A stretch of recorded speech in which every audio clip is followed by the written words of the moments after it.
So you fly across the horizon into the misty morning sun. Nobody asks you where you are going. Nobody knows where you're from.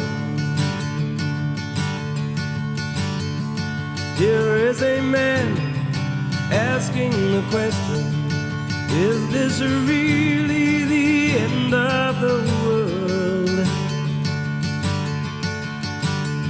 Seagull, you must have known for a long time the shape of things to come.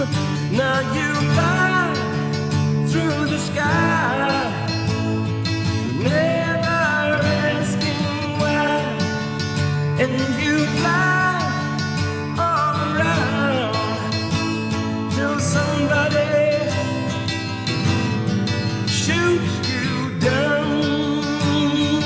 Na, na, na, na, na.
Welcome back to D-Loney V8 Motorsports and Burns Brothers Performance. We're working on a very, very cool 57 Chevrolet. We'll be doing a few things this car. We'll get into that here in a minute. But this car is currently owned by Dan Ellis, and he purchased this car a number of years ago. It is a local car to the area. It's been around for a while. I know there's a lot of people that know some history on this car. As you can see, it is named Borrowed Parts. And we're hoping to get into that a little bit here in the video.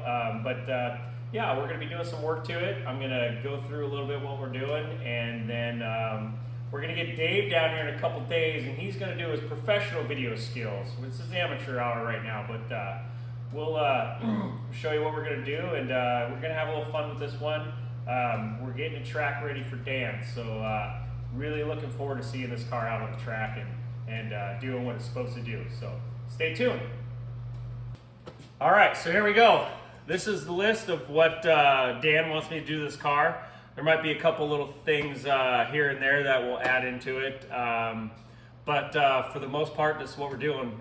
So this car has like 13 10 U-joints in it. And as most of you know, drag car, drag tires, power, that's not gonna work. So we're gonna swap out the 1350s, put some chromoly yokes on this thing with a new drive line. Probably go to a 4-inch drive line. I think it's got a 3-inch in it right now. And if you know anything about critical speed, you know that the 3-inch drive line being this long in a car like this is not a good deal. So we'll go to a 4-inch drive line. I'm gonna redo the brakes. It has disc brakes on the front, drum on the back. Just gonna go through the front, put new calipers, have the rotors turn, inspect the bearings and new seals.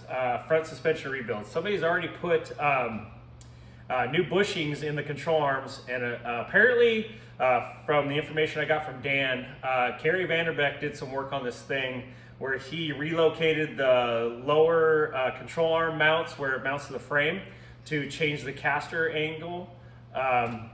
So I guess that's a mod on a Tri-5. I've never heard of that one before, but if Kerry did it, then it's obviously something that is a benefit, because obviously the guy knows his stuff, as most of you would know the name would know.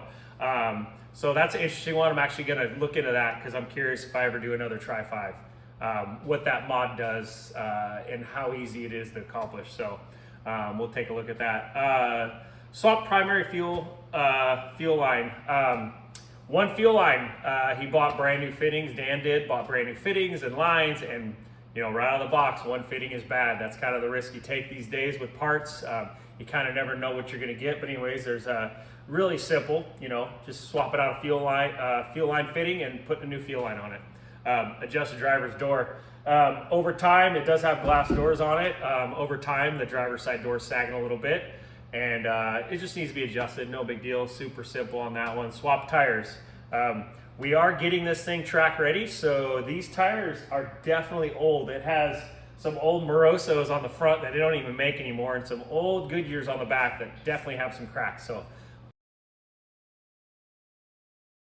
we're just going to get the tires swapped out. Alignment, obviously after we do some suspension work, we'd like to have it aligned, and then check the rear too to make sure it's in line. It's got ladder bars on the back. So we want to make sure it's aligned because we actually have to put the safety tabs on the front mount still. So we're going to get it aligned before we put those tabs on there. I am hoping to take it to Jeff Todd to get that aligned over at Hilliers. Anybody that lives in the valley knows Jeff Todd and Hilliers, and Jeff does all my hot rod stuff. He does a great job, and I mean, everything goes down the track super straight after he gets done, tweaking and doing his magic on it. So I do appreciate Jeff, and we'll try to get it into him. Wire the alternator, super simple. It just needs a wire ran from the alternator to the battery, so that way when you kill the switch, it actually kills the engine, doesn't keep feeding it. And then it's got a stripped out thread in the head. We'll get that fixed. Couple other little things that we might tackle. The side windows on this car are like a Lexan or plexiglass. I'm not exactly sure, but they're faded out. They need to be replaced. So we might get into tackling that, and and maybe a new harness while we're there. So anyway, stay tuned. This is going to be a fun one. It's a really cool car. It sounds great. It fires right up. It is a 427 big block. If you're a consistent viewer of the show, you probably have seen that Dave has already done a video on this car. If not, search for it. And Dave might even be able to put a link somewhere in here. I don't know how he does that. I'm not the tech guy. But anyway, stay tuned. And, while we're here, I don't know a whole lot of history about this car. I know there's a few people that do. There might be somebody out here that's watching right now that knows history on this car.